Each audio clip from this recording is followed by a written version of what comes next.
Welcome to సాక్షి. గత 33 సంవత్సరాలుగా దేవుని సేవలో కొనసాగబడుతూ యేసుక్రీస్తు కొరకు బలంగా వాడబడుతూ అనేక స్త్రీలకు మాదిరిగా నిలిచి ఎంతో మందికి మార్గదర్శిగా కొనసాగిపోతున్న Maranatha gospel ministries vice president reverend doctor Lily Daniel గారే ఈ వారం మన సాక్షి. మరి వారి జీవిత విశేషాలను తెలుసుకుందామా? Praise the lord. మీ సాక్ష్యాన్ని పంచుకోవడానికి మా స్టూడియోకి వచ్చినందుకు వందనాలు. ప్రైజ్ లార్డ్ అమ్మా. దేవుడిచ్చిన అవకాశాన్ని బట్టి దేవునికి వందనాలు చెల్లిస్తూ ఉన్నాను. మరి ముందుగా మీ బాల్యాన్ని గురించి, మీ కుటుంబం గురించి తెలియజేయండి. నేనైతే ఒక హిందూ కుటుంబంలో జన్మించాను. మా తండ్రి గారు హైదరాబాద్లో హకీంపేటలో ఎయిర్ ఫోర్స్లో పనిచేసేవారు. నేను ఎయిర్ ఫోర్స్ క్వార్టర్స్లో పుట్టాను. నా తర్వాత చెల్లి 3 years తర్వాత పుట్టారు. మేము హిందువులుగా ఉంటూ అనేకమైన పూజలు చేస్తూ నాన్నగారు మమ్మీ కూడా. మీరిద్దరు కుమార్తెలు? మా డాడీ మమ్మీకి మేము ఇరువురు కుమార్తెలమే. మమ్మీకి డాడీ కొడుకులు లేరు. నేను పెద్ద కుమార్తెను. నా తర్వాత చెల్లి 3 years తర్వాత పుట్టారు. మేము పుట్టిన కొంతకాలానికి కొన్ని ప్రాబ్లమ్స్ వచ్చాయి డాడీ మమ్మీకి. దాని వలన మమ్మీని తాతయ్య గారు మిలిటరీలో పనిచేసేవారు. అప్పుడు బ్రిటిషర్స్ కాలంలో 6 బట్టి నాన్నగారికి ఎయిర్ ఫోర్స్ లో జాబ్ వచ్చింది. ఆ కారణం చేత మేము కొంతకాలం ఆంధ్రాలో ఉండటం జరిగింది. మమ్మీ డాడీకి ఉన్న అండర్స్టాండింగ్స్ బట్టి తాతయ్య గారు మమ్మల్ని ఆంధ్ర తీసుకెళ్ళటం, అక్కడే దాదాపు 12 సంవత్సరాలు. మీ స్టడీస్ అంతా అక్కడే? 12th year వరకు అక్కడే జరిగింది. అంటే నేను 3 years అప్పుడు వెళ్ళాను. నాకు 12th year వచ్చే వరకు అక్కడే ఉన్నాను. 7th class వరకు అక్కడ చదివాను. 8th standard నుండి తిరిగి హైదరాబాద్ రావటం, 8th నుండి BA వరకు మళ్ళీ హైదరాబాద్ లో చదవటం జరిగింది. అంటే మీరు క్రీస్తుని ఎరగని కుటుంబంలో జన్మించారు. మరి క్రీస్తు మీకు ఎలా పరిచయం అయ్యారు? వారంలో 4 దేవతలకు ఉపవాసం ఉండి పూజలు చేసేవారు కనుక మేము స్కూల్కి వెళ్ళిపోగానే పూజ గదిలోకి వెళ్ళిపోయేవారు. తిరిగి మేము స్కూల్ నుండి వచ్చే వరకు ఆ గదిలో నిష్టగా పూజ చాలా నిష్టగా చేసేవారు. రామాయణం, మహాభారతం, భగవద్గీత చదువుతూ పూజలు చేస్తూ అక్కడే తన సమయం అంతా గడిపేవారు. ఏడుస్తూ కన్నీరు గారుస్తూ తన భర్త కొరకు. కొన్నిసార్లు పెయింట్ అయి పూజ గదిలో పడిపోయేవారు. మేము స్కూల్ నుండి వచ్చే వరకు అలా పూజ గదిలోనే ఉండేవారు. అలాంటి సమయంలో ఆ గ్రామంలో ఒక సువార్థికురాలు ఒంగోలు నుండి విలేజ్ మినిస్టర్ చేయడానికి వచ్చారు. యేసు ప్రభు వారి మీద పాడుతూ తిరుగుతున్నారు. పాట చేత మా తల్లిగారు ఆకర్షించబడ్డారు. ఆవిడకి పాటలు అంటే చాలా ఇష్టం. ఆ పాట విని ఆవిడని ఇంట్లోకి పిలవటం, ఆవిడ యేసు ప్రభు వారి గురించి చెప్పటం, అలాగే కొంత సువార్తను చెప్పటం జరిగింది. మా తల్లిగారికి చాలా ఇంపుగా అనిపించాయి ఆ మాటలు. రండి, రేపు కూడా 12 తర్వాత వస్తే నేను ఫ్రీగా ఉంటాను, మీరు 3 గంటల వరకు ఎంతైనా యేసుప్రభు వారి గురించి చెప్పొచ్చు అన్నారు. అలాగే 2వ రోజు ఆవిడ వచ్చి మరికొంత చెప్పారు. 3వ రోజు కూడా రమ్మని కోరారు మమ్మీ. 3rd day కూడా ఆవిడ వచ్చి చెప్తూ ఉండగా మా అమ్మమ్మ గారు పొలం నుండి వచ్చారు. వచ్చి ఆవిడని భయంకరంగా తిట్టేసి, నువ్వు వెళ్ళిపో, మీ మాలా మాదిగ పల్లిలో చెప్పుకో, ఇక్కడ మా దగ్గర చెప్పొద్దు, మాకు 33 కోట్ల దేవతలు ఉన్నారు, మీ దేవుడిని నమ్ముకోవాల్సిన పని మాకు లేదు అని చెప్తే ఆవిడ వెళ్ళిపోతూ ఒక చిన్న క్రొత్త నిబంధన మమ్మీకి న్యూ టెస్టిమెంట్ ఇచ్చేసి వెళ్ళిపోయారు. మీరు చదువుకున్న వారు దాన్ని చదువుకోండి, యేసుప్రభు వారి గురించి మీకు తెలుస్తుందని చెప్పారు. మమ్మీ స్టార్ట్ చేశారు. కానీ మీ మమ్మీ మాత్రం ఆకర్షితురాలయ్యారు, చాలా ఆకర్షితులయ్యారు. ఎప్పుడైతే ఈ న్యూ టెస్టిమెంట్ చదవటం మొదలు పెట్టారు, ఇంకా స్ట్రాంగ్ బిలీవర్ గా మారిపోయారు. మాథ్యూ 7:7 అడుగుడి మీకు ఇవ్వబడును, వెదకుడి మీకు దొరుకు, తట్టుడి మీకు తీయబడు, అడుగు ప్రతివాడును పొందునన్న మాట చేత పట్టబడ్డారు. అడుగు ప్రతివాడు పొందునన్నది ఎవరైనా అడగొచ్చు కదా, మరి ఇది ఫలాని వారికే పరిమితం అనేది లేదు కదా. ఇక్కడ నాకు ఒక సమస్య ఉంది, నేను అడుగుతాను, ఈ దేవుడు ఆ సమస్యను నన్ను విడిపిస్తే జీవితకాలం నేను ఈ ప్రభుని సేవిస్తాను. ఇంట్లో తెలియకుండానే బైబిల్ చదువుకుంటూ ప్రార్థన చాటుగా చదువుకుంటూ మార్కు సువార్త 16 వరకు వచ్చారు. నమ్మి బాప్టిజం పొందిన వాడు రక్షించబడను, నమ్మనొల్లని వానికి శిక్ష. అక్కడ గట్టిగా అమ్మమ్మ గారితో కొట్లాడారు, గొడవ పెట్టుకున్నారు. మమ్మీ నేను బాప్టిజం పొందు. నీ వయసు ఎంత అప్పుడు? 12 సంవత్సరాలు. 11 కంప్లీట్ అయ్యి ఎంటర్ అయ్యాను అంతే 12th లో. ఆ టైంలో మమ్మీ అమ్మమ్మ గారితో ఆ మాట చేత మరలా 2nd time పట్టబడి నేను బాప్టిజం పొందుతా అన్నప్పుడు ఇంట్లో పెద్ద గొడవ ప్రారంభమైంది. బాప్టిజం పొందితే బొట్టు తీసేయాలి. బొట్టు ఎవరు తీస్తారు? భర్తలు చనిపోయిన వాళ్ళు తీస్తారు. నీ భర్త నీ అత్తగారు పర్మిషన్ ఇస్తే తప్ప నువ్వు బాప్టిజం తీసుకోవటానికి వీల్లేదని అమ్మమ్మ గారు.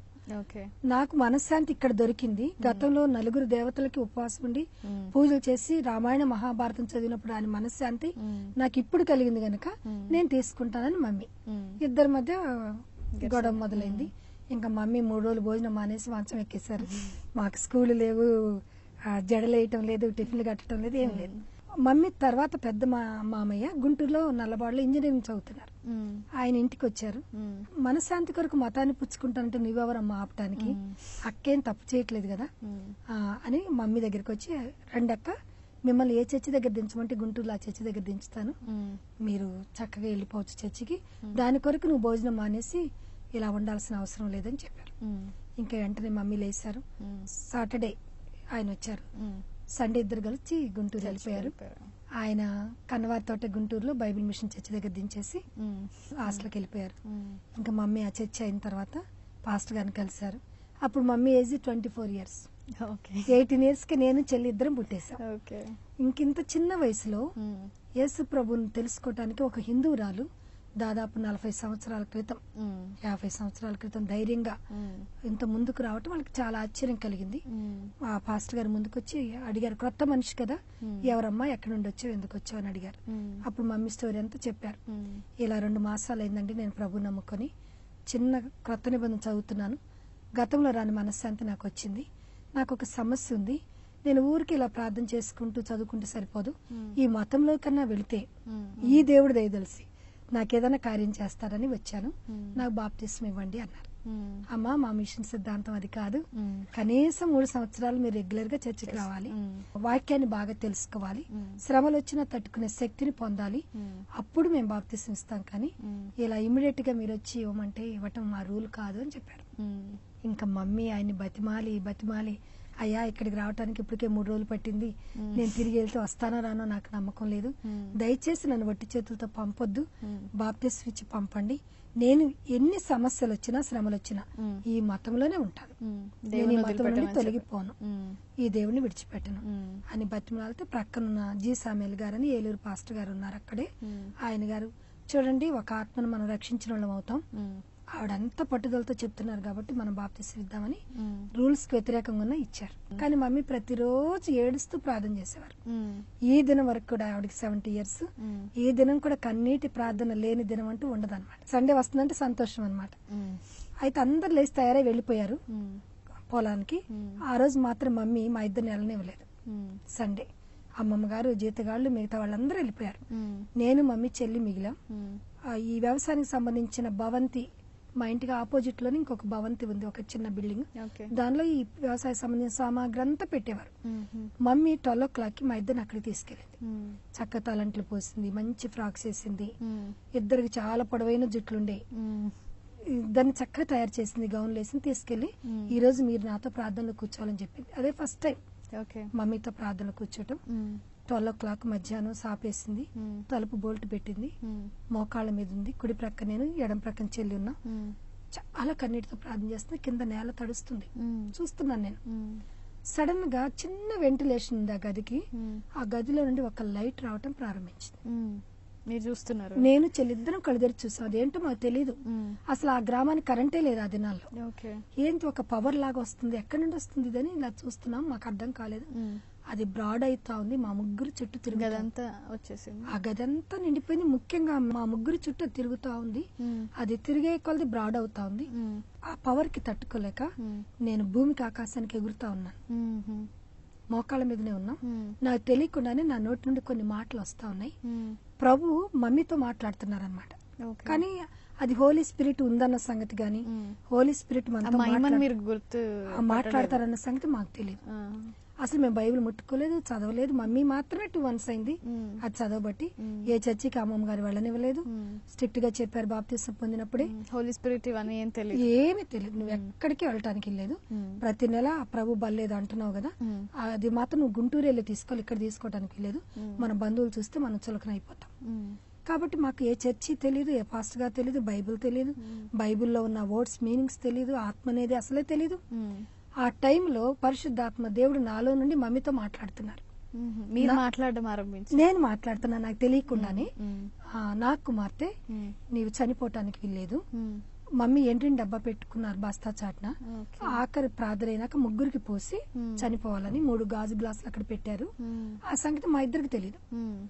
అయితే మమ్మీ చేస్తున్న ప్రార్థన ఒక 15-20 నిమిషాలు కాగానే ఇలా లైట్ రావటం, మా మీద పట్టం, నేను ఆత్మతో నింపబడి నా కుమార్తె నువ్వు చనిపోవటానికి వీల్లేదు, నువ్వు పెట్టుకున్న పాయిజన్ డబ్బా తీసి బయట పారవి, నీ పెద్ద కుమార్తెకు 13th ఇయర్ ఎంటర్ అవ్వగానే నీ భర్త నిన్ను వెతుక్కుంటూ వస్తాడు, నిన్ను తీసుకెళ్తాడు, నీ బిడ్డలను తీసుకెళ్తాడు, నేను నీ బిడ్డలను ఉన్నతమైన స్థితికి తెస్తాను, నేను వాడుకుంటాను బలంగా, నీవు నీ కనులారా చూస్తావు, కాబట్టి నువ్వు చనిపోవాలన్న థాట్ ను మానివేయి అని పరిశుద్ధ నా ద్వారా ప్రభు చెప్తుంటే, మమ్మీ మేము హై స్కూల్ కి 4 మైళ్ళు నడిచి వెళ్ళేవాళ్ళం. అక్కడ 6th నుండి SLC వరకు వేరే ఊరు వెళ్ళాలి, 4 మైల్స్ నడవాలి. మధ్యలో 3 తాడి చెట్లు ఉండేవి, దాని మీద దెయ్యాలు నేను పుకారుండి. అందుకు మమ్మీ అనుకుంది ఈ పిల్ల ఖచ్చితంగా దెయ్యం పట్టింది, అందుకే ఇలా మాట్లాడుతుంది, నేను ఆవిడకి బిడ్డను ఎలా అవుతాను, నా కడుపులో పుట్టి నన్ను బిడ్డ అంటుందేంటి, ఇది ఖచ్చితంగా దెయ్యం పట్టింది, దెయ్యానికి కూడా అన్ని తెలుస్తాయి అంటారు కదా, అందుకే నేను పెట్టుకున్న పాయిజన్ కూడా తెలిసింది అని ఇంకా బోల్ట్ తీసుకుని బయటికి పరిగెత్తి పెద్ద తాతయ్య పెద్దమ్మ గారు ప్రక్కింట్లోనే ఉన్నారు. నాన్నగారు రండి, పెద్ద పాప ఏంటంటే మాట్లాడుతుంది, నాకేం అర్థం అవట్లేదు అంటే, వారు కూడా ప్యూర్ హిందూస్ కదా, వాళ్ళు వచ్చి అవునే ఈ పిల్ల ఏదేదో మాట్లాడుతున్నారు ఇంకా కంటిన్యూగా ఆ ఊరు గురించి, ఆ గ్రామానికి ఎప్పుడు కరెంట్ వస్తుంది, ఆ గ్రామానికి ఎప్పుడు ప్రవచిస్తున్నాను. ఎవరైతే నాకు బాప్తిసం ఇచ్చారో ఆ పాస్టర్ గారిని వెళ్ళి అడుగుతాను, ఆయన కూడా ఇదే అని చెప్తే నేను చాలా సంతోషంగా తిరిగి వస్తానని తెల్లవారి స్కూల్ మాన్పించి నన్ను గుంటూరులో ఇప్పటికి కూడా వస్తుశాల ఉంది కాకాని, అక్కడికి తీసుకెళ్తే చాలా బిజీగా ఉంటారు. మండే పాస్టర్స్ అందరూ ఎవరు దొరకరు. మంగళవారం బేతేల్ హౌస్ లో సన్నిధానం జరుగుతుంది. 5 జిల్లాల పాస్టర్లు వచ్చి ఈ మిషన్ వ్యాప్తి కొరకు ప్రార్థన చేస్తారు. మంగళవారం తీసుకెళ్తే నాకు ఫ్రీగా దొరుకుతారు వీళ్ళందరని నన్ను మంగళవారం తీసుకెళ్లారు. మమ్మీని పిలిచి ఆయన అన్నారమ్మా, ఇది పరిశుద్ధాత్మే కానీ మరొకటి కాదు, మీరా హిందువులు, మీ ఇంట్లో ఒక ప్రక్క విగ్రహాధన మీ తల్లిగారు చేస్తున్నారు, 4 దేవతల వారంలో కొలుస్తున్నారు, మీరేదో వరండాలో చిన్న గదిని ఏర్పాటు చేసుకుని ప్రార్థన చేస్తున్నారు, మంచిదే. ఆ విగ్రహముల దగ్గర పెట్టిన పలహారాలు పండ్లు ఈ బిడ్డకు తినిపించకుండా, విగ్రహారాధికుల గృహాలకు గుళ్లకు ఈ బిడ్డను తిప్పకుండా నీవు పరిశుద్ధంగా పెంచగలిగితే ఈ పరిశుద్ధాత్మ ఎప్పుడు ఆ బిడ్డలో ఉంటుంది. మీరు కొంచెం అపరిశుభ్రంగా పెంచితే ఆత్మ ఆమెలో నుండి వెళ్ళిపోతుంది. పొందటం గొప్ప సంగతి ఆత్మను, కానీ దాన్ని కాపాడుకోవటం ఇంకా గొప్ప సంగతి అని ఇలా కొన్ని హెచ్చరికలు చేసి పంపించేశారు. మేము వెళ్ళిపోయాం మా ఊరు. వెళ్ళిపోయిన సాయంత్రానికి మీకు అర్థమైంది అసలు అదంతా ఏంటి? నాకేం అర్థం కావట్లేదు, వింటున్నాను అంతే, ఆయన చెప్పేది వింటున్నాను. కొన్ని అర్థమవుతున్నాయి, అంటే ఇట్లా ఉండాలి, ఇలా ఉంటే ఆత్మ ఎప్పుడు మనలో ఉంటది, మనం కొంచెం విగ్రహారాధన వైపు మళ్ళీతే ఆత్మలోంచి పోద్దని అర్థమైంది. ఇంటికి వెళ్ళిపోయాం. 5 o'clock చేరాం ఈవినింగ్. చేరిన తర్వాత ఒక అరగంట అట్లా రెస్ట్ తీసుకున్న తర్వాత పరిశుద్ధాత్మ దేవుడు నాతో మాట్లాడుతా ఉన్నారు. మీరు ప్రార్థించుకున్నారా ఇది అయినప్పుడు, దేవా ఏంటి నాకేంటి ఇలా అవుతుంది దేవుడు అని? నాకు అసలు అర్థం అవ్వలేదు. నేను నిన్ను కోరుకోలేదు, అడగలేదు, నాకు ఇవ్వమని అడగలేదు, ఎందుకు ఇలా జరిగింది నాకు అర్థం కాలేదు. కానీ ఒక్కడు చెప్పారు, మీ మమ్మీ కొరకు నా ఆత్మను నీలో పెడుతున్నానని చెప్పారు. తర్వాత ఆ రోజు సాయంత్రం మరలా నేను పడుకొని ఉన్నాను, రెస్ట్ తీసుకున్న మంచం మీద. ప్రభు అంటున్నారు, నువ్వు లేగు 7 o'clock స్టార్ట్ చేయి ప్రేయర్, 7 to 10 ప్రతి దినము నాతో గడపాలి, నీవు మీ మమ్మీ మీ చెల్లి అని చెప్పారు. మాట్లాడేది దేవుడు అని మీకు అర్థమైంది? అవుతుంది, నాకు ఇన్నర్ గా నాతో మాట్లాడుతున్నా, ఒక మనిషి మాట్లాడినట్టే మాట్లాడుతున్నారు అని చెప్తే మమ్మీతో చెప్పాను. తప్పకుండా మనం అంతకన్నా భాగ్యం అన్నారు మమ్మీ. అప్పటికి మీరు ప్రార్థించడం కూడా తెలియదు అసలు. అప్పుడు ఎప్పుడు ఇంత అదే ఫస్ట్ టైం పాయిజన్ తీసుకునే రోజే మమ్మీతో కూర్చోటం. కానీ ప్రభు అద్భుత రీతిగా ఆయన రివీల్ చేయటం, ఆ ఆత్మతో ఫిల్ చేయటం. ఇంకా నేను స్కూల్కి వెళ్తే కూడా స్కూల్లో కూడా ఆత్మ వచ్చేది, ప్రవచించేవాళ్ళ. ఇంకా నేను ఇట్లా కంట్రోల్ చేసుకోలేకపోయేదాన్ని, షివర్ అవుతా ఉండేది బాడీ అంతా. 10:30కి ఇంటర్వ్యూలు ఎప్పుడు అవుతుందా అని ఎదురు చూసేదాన్ని. మరి ఇవన్నీ జరుగుతున్నప్పుడు, అంటే పరిశుద్ధాత్మ రావడం, మీకు అన్ని ప్రవచనాలు, మీరు చెప్పింది అలా జరగడం, చిన్నపిల్లలాగా మరి మీరు దానికి ఎలా రియాక్ట్ అయ్యారు? నాకు అసలు అప్పుడు ఏం తెలిసేది కదా నాన్న. 24 hours మీరు నమ్మినా నమ్మకపోయినా, అంటే ఆ వయసులో అన్ని తెలిసిపోతుంటే బాగా, అంటే క్వశ్చన్ ఆన్సర్స్ తెలియడం, ఎగ్జామ్ లో క్వశ్చన్స్ ఎక్కడ పోయినా, అంటే అది పరిశుద్ధాత్మని మీరు ఎరిగి క్రీస్తుని సొంత రక్షకునిగా మరి మీరు ఎప్పుడు అంగీకరించారు? 16th year లో నేను బాప్తిసం తీసుకున్నాను. 12th year లో ప్రభు నన్ను సంధించిన, ప్రభుతో ముఖాముఖిగా 24 hours అదే ధ్యాసలో ఉండేదాన్ని. ఇంకా మా ఊరు వారందరూ ఏమన్నారంటే, ఈ అమ్మాయి పెళ్లి చేసుకోదు, ఎక్కడో సన్యాసిలో కలిసిపోద్ది, ఏ చెట్టు మీదనో కొండ మీదనో తీసుకెళ్లి ఆ దేవుడు పెట్టేస్తాడు అని చెప్తే మమ్మీ భయపడిపోయి ప్రభా ఇంత ఆత్మ బిడ్డకు తీసేయమని ప్రార్థన చేయటం ప్రారంభించింది. ఆత్మ తీసే ప్రభు ఇంతొద్దు ప్రభా, ఆ బిడ్డ చదువుకోవాలి, పెళ్లి చేసుకోవాలి. 24 hours ప్రభు ధ్యాసలోనే ఉండేదాన్ని. ఏదేదో ప్రభు బయలుపరుస్తా ఉండేవారు. బస్సులో కూర్చున్నా, నడుస్తున్నా ఆయన నాతో మాట్లాడుతుండేవారు. ఏవేవో దృశ్యాలు, దర్శనాలు చూపిస్తా ఉండేవారు. ఇంకా అన్నం తినాలి, చదువుకోవాలి, వేరే వాళ్ళతో మాట్లాడాలి, ఆ ధ్యాస లేదు. అప్పుడు భయపడిపోయింది అనమాట మమ్మీ. భయపడిపోయి ఇలా ప్రార్థన చేసింది, కానీ ప్రభు తీసేయలేదు. ప్రభు చెప్పినట్లుగా కరెక్ట్గా డాడీ, నేను ఎంటర్ అయ్యాను 13th year డాడీ వచ్చేసారు. మమ్మల్ని హైదరాబాద్ తెచ్చారు. నేను మరలా తిరిగి 8th standard హైదరాబాద్ లో జాయిన్ అయిపోయాను. అలాగే డాడీ మేము కలిసి ఉన్నాం. ఆ తర్వాత డాడీ 40 years బిలోనే చనిపోయారు. మరి మొత్తం దేవుని సన్నిధిలో లీలమైపోయి ఆ ధ్యానంలో ఉన్న మీరు, మరి మీ వివాహం ఎప్పుడు జరిగింది, ఎలా జరిగింది? 7 years కన్నీటి ప్రార్థన చేశాను. ప్రభా ఏంటి, నేను నాయనమ్మ గారి దగ్గర అనేక మంది జీతగాళ్ళు ఉన్నారు, పనివారు ఉన్నారు. ఇప్పుడు ఈ దినాన్ని నేను పని చేసుకుని బ్రతికే స్థితి నాకెందుకు వచ్చింది, నా తల్లిని చెల్లిని పోషించే స్థితి నాకెందుకు వచ్చింది అని. మా ఆఫీస్ 7 to 4:30 ఉండేది. 4:30కి మాకు బస్సు ఉండేది, ఆఫీస్ బస్సు. రాగానే ఇంటికి రాగానే కాళ్ళు కడుక్కుని ముందు సాష్టాంగ పడి దేవుని సన్నిధిలో ఆ ప్రార్థన గదిలో కన్నీరే ఒక 1 hour. ఎప్పుడు మమ్మల్ని దీవిస్తావు, ఎప్పుడు నీ సేవలు వాడుకుంటావు, ఎప్పుడు మమ్మల్ని పైకి లేవనెత్తుతావు, ఈ స్థితి నుండి ఎప్పుడు విడిపిస్తావు అని ఇలా ప్రార్థన చేస్తూ ఉండగా 7th year లో పమ్మి డానియల్ గారు మదర్ మా ప్రక్క వీధిలో ఉండేవారు. ఆవిడ పమ్మి డానియల్ గారు జాబ్కి వస్తే హైదరాబాద్ కి ఆయనకు వంట చేసి పెట్టడానికి ఆవిడ వచ్చారు. పాస్టమ్ గారు ఆవిడ. అప్పటికే దేవుడు ఆంధ్ర రాష్ట్రం అంతా కూడా ఆ రంగూన్లో దేవుడు వారిని రక్షించి అద్భుతంగా వాడుకుంటున్నారు. 11 months ప్రేయర్ లో పెట్టాం. వాళ్ళు పెట్టారు, మేము పెట్టాం. ఆ తర్వాత 11th month లో మా మామగారు పమ్మి ప్రభుదాస్ గారని ఆంధ్ర క్రైస్తవ కీర్తనలో కూడా ఇప్పటికి వారి పాటలు ఉన్నాయి. ఆయన వచ్చారు ఇంటికి. అమ్మా నా కుమారుడు ఎంతో ఇష్టపడుతున్నాడు మీ కూతుర్ని, దయచేసి మీరు కాదనకండి అని అడిగినప్పుడు మమ్మీకి సేవకులు అంటే చాలా ఇష్టం. ఇంత పెద్ద గొప్ప దైవజనుడు నా ఇంటికి వచ్చి అడగటం ఏంటి, నేను నా బంధువులు, నా తల్లి, నా తమ్ముళ్ళు ఎవ్వరూ రాకపోయినా నేను ఇస్తానని ఆయనకి సడన్ గా మమ్మీ మాట ఇచ్చేసారు. అప్పటి వరకు 11 నెలలు ఇవ్వను ఆవిడ. మరి ఆయన చూడగానే మరి వారి ప్రార్థన, మా ప్రార్థన, దేవుడు నాకు 7 types లో రిలీజ్ చేశారు. ఈ వివాహం వాక్యం ద్వారా, దర్శనం ద్వారా, స్వరం ద్వారా, దైవ సేవకుల ద్వారా ఇలా రివీల్ చేసినప్పుడు నాకు బాగా కన్ఫర్మేషన్ వచ్చేసింది. ముందు నేను కూడా కాదన్నాను, తర్వాత ఒప్పుకున్నాను. ప్రభు చెప్పారు కాబట్టి ఇది ఎప్పుడు నెరవేరుతుందో చూద్దాంలని ఊరుకున్నాను. ఆ ప్రభు చెప్పిన 1 month, within 1 month లోనే వాళ్ళు వచ్చి అడగటం. అయినా కూడా ప్రభు అలా చెప్పినా కూడా ఇంకా క్లియర్ కన్ఫర్మేషన్ కొరకు 11 months పట్టింది. ఇంకా అప్పుడు ప్రభు కూడా చెప్పారు కదా, వచ్చిన తర్వాత ఇంకా 1979వ సంవత్సరం నవంబర్ 22వ తారీఖు మా మ్యారేజ్ అయింది. వెంటనే దేవుడు నాకు 7 పిల్లల్ని ఇచ్చారు. అంటే మీరు మ్యారేజ్ చేసుకున్న అంత పెద్ద హోదాలో ఉన్న వ్యక్తిని మీకు మినిస్ట్రీ చేయాలన్న ఆలోచన మీ ఇద్దరికి కలిపి వచ్చిందా, లేకపోతే మీకు ఆల్రెడీ ఉన్న వరాల చేత మీరు ముందు ప్రారంభించారా? ఫస్ట్ నేనే ప్రారంభించాను. మేమిద్దరం కలిసి రాక్ చర్చి మాసాప్ ట్యాంక్ కి వెళ్ళేవాళ్ళం. అక్కడ ఒక 12 years మేము సెక్రటరీగా ఉంటూ సండే స్కూల్ తీసుకుంటూ కైర్లో పాటలు పాడుతూ ఉన్నాం. కానీ ప్రభు నాతో స్పష్టంగా ఒక ఊటీకి వెళ్తున్నాం. నేను, మా వారు, మా 2 పిల్లల్ని ఊటీలో జాయిన్ చేశాను స్కూల్లో. ఊటీకి వెళ్తున్నప్పుడు ప్రభు అప్పటికే 3 years అయింది వాళ్ళు జాయిన్ అయిపోయి, తిరిగి మళ్ళీ వాళ్ళని దించడానికి వెళ్తున్నాం జూన్ లో. అప్పుడు స్వయంగా స్పష్టంగా ప్రభు ట్రైన్ లో మాట్లాడారు. బిడ్డ నేను పిలిచిన పిలిపేంటి, నువ్వు చేస్తున్న సేవ ఏంటి అని అడిగారు. ఏంటి ప్రభా, నేను సండే స్కూల్ తీసుకున్నాను, క్వైర్ లో పాటలు పాడుతున్నాను, చందా లెక్క పెడుతున్నాను, చర్చి క్లీన్ చేస్తున్నాను, అందరికన్నా ముందు వస్తున్నాం, అందరికన్నా లాస్ట్ లో వెళ్తున్నాం, ఒకే హాస్పిటల్ కన్నాను, ఒకే చర్చిలో డెడికేట్ చేశాను, ఎంత పెద్ద కడిపేసుకుని క్వైర్ లో పాడుతున్నాను, మరి చందా లెక్క పెట్టి పాస్టర్ గారికి అన్ని అప్పచెప్పి లాస్ట్ లో వెళ్తున్నాం, మరి ఎంతో చక్కని డొనేషన్స్ ఇస్తున్నాం, మరి ఇంకేంటి ప్రభానా, నేను నిన్ను పిలిచింది అది కాదు కదా, నిన్ను పిలిచిన పిలిపేంటి, నువ్వు దీనితోనే మురుస్తున్నావా, నువ్వు బయటికి రా, 1000 ఆత్మలు నీకు అప్పగిస్తానని చెప్పారు. ట్రైన్ లోనే చెప్తున్నారు ఇవన్నీ. మేము క్యాబిన్ తీసుకున్నాం.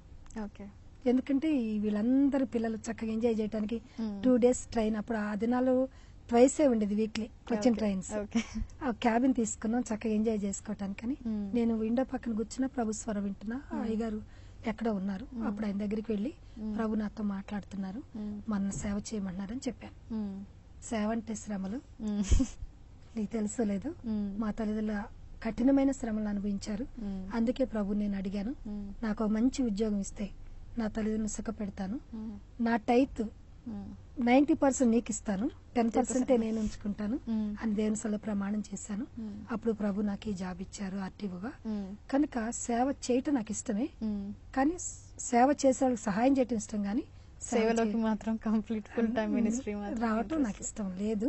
ఎందుకంటే నేను అనేకమైన శ్రమలు చూశాను మా తల్లిదండ్రులు అని చెప్పారు. ఇంకా నాకు ఒక థాట్ ఇచ్చారు ప్రభు, ఈయన ఎలాగ వినట్లేదు, నా చిన్నతనంలో ప్రభు నాకు ఫ్రైడే మినిస్ట్రీ ఇచ్చారు కదా, ఈవినింగ్ మినిస్ట్రీ, అది స్టార్ట్ చేస్తాను ముందు అనుకొని మేము ఒక బిల్డింగ్ కొన్నాం ఇందిరా పార్క్ దగ్గర. అది ఖాళీగా ఉంది, ఆ బిల్డింగ్ లో స్టార్ట్ చేశాను. Every Friday healing prayer. ఆ హీలింగ్ ప్రేయర్ కూడా నేను ఎవరిని పిలవలేదు, నేను తీసుకొని వెళ్ళాను. ఆ 1 month బేబీతో స్టార్ట్ చేశాను. డైపర్స్, వాటర్ బాటిల్ అన్ని తీసుకుని వెళ్ళేదాన్ని. 12 to 4 వరకు అక్కడ ఉండేదాన్ని. మళ్ళీ 4 కల్లా ఇంటికి వచ్చేదాన్ని, పిల్లల స్కూల్ నుండి వచ్చే వరకు ఇంట్లో ఉండేదాన్ని. ఇలా స్టార్ట్ చేశాను. మమ్మీ, నేను, చెల్లి, మరొక 4 స్త్రీలు, 7గురితో స్టార్ట్ చేశాను. మొదటి ప్రేయర్కే మా పాటలు విని ఆ వీధిలో వాళ్ళు వచ్చి కూర్చున్నారు, ఎవరిని పిలవలేదు. అందులో ఆ ఏరియా పూజారి మనవరాలు ఒక ఆవిడ సక్కుబాయ్ అని, ఇంత కుంకుమ పోసుకుని ఇంత పొడుగు బొట్లు పెట్టుకుని 4-5 వచ్చి కూర్చున్నారు. కళ్ళు తెరిసరికి నా ఎదురుగున్నారు ఆవిడ.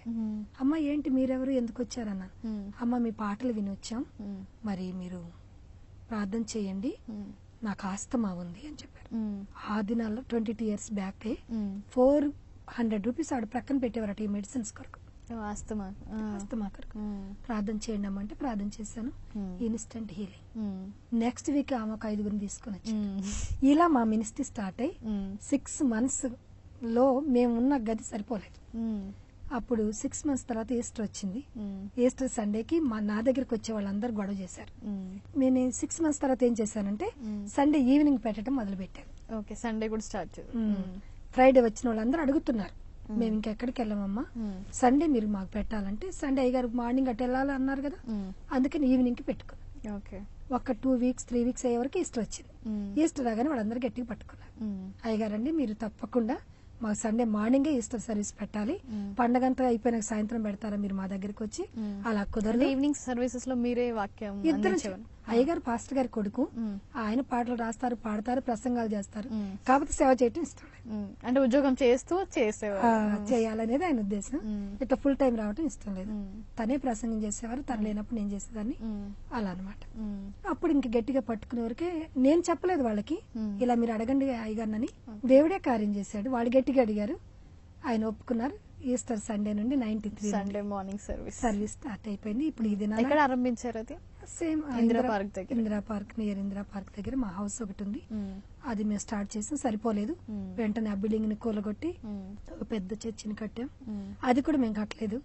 10,000 ఒక మలయాళీ ఇంజనీర్ వచ్చారు, అమ్మ ప్రభు మీ దగ్గరికి వెళ్ళమన్నారని చెప్పారు. ఆయన వచ్చారు, మేము ఒక హాల్ వేయమని పిలిచాం.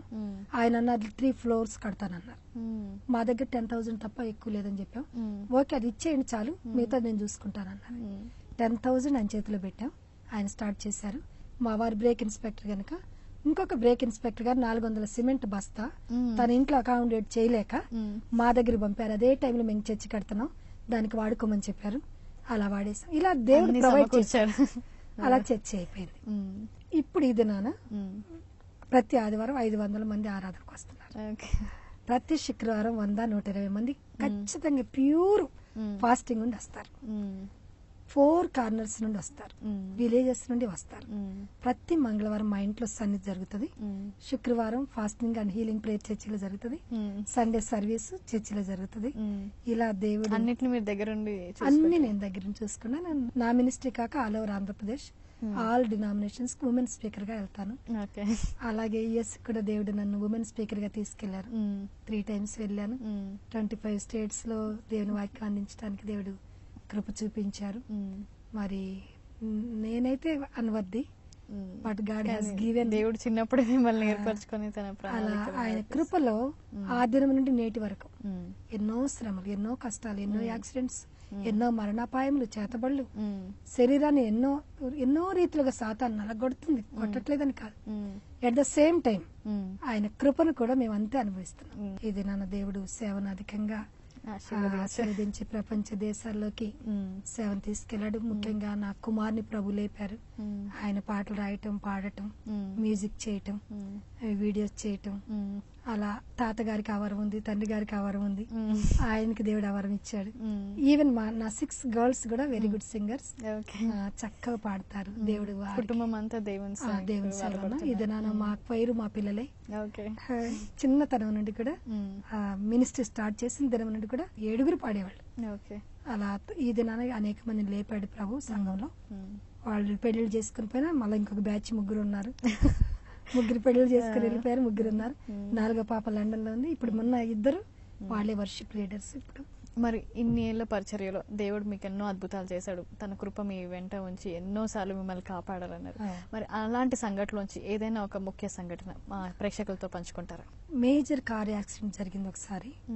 3 పల్టీలు కొట్టింది కారు. అప్పటికి నాకు 3 బిడ్డలు. ఒక కుమార్తె 3rd డాటర్ 1 month బేబీ.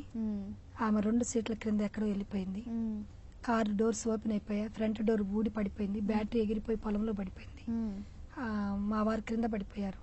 ఆ టైంలో ఈవినింగ్ 7 o'clock, అది పొంగల్ హాలిడేస్, వర్షం పడతా ఉంది. ఆ టైంలో అనుకున్నాం మా చాప్టర్ క్లోజ్ అని. కానీ తర్వాత చూసుకుంటే అందరం అలా ఈవెన్ స్క్రాచ్ కూడా రాలేదు. బోన్ కూడా ఎవరికి ఇరగలేదు. సెకండ్ టైం అంకుల్ నేను కూడా వెళ్ళాం ఒకసారి మీటింగ్ కి. అక్కడ కూడా ఆయన పెయింట్ అయి పడిపోయారు. స్టీరింగ్ వదిలేశారు. అది జిగ్ జాగ్ గా వెళ్లిపోతుంది ట్యాంక్ బండ్ రోడ్డు మీద. ఆ టైంలో కూడా ఎదుట వ్యక్తులకు కానీ మాకు గానీ ఏమి కాలేదు. కానీ ఒక దర్శనాన్ని చూశాను నేను. ప్రభువా అని అరిచాను, అయ్యా రక్షించు, ఇప్పుడు ఈ సమయంలో నేనేం చేయాలో నాకు అర్థం కావట్లేదు అన్నాను. కారు నేర్చుకున్నాను.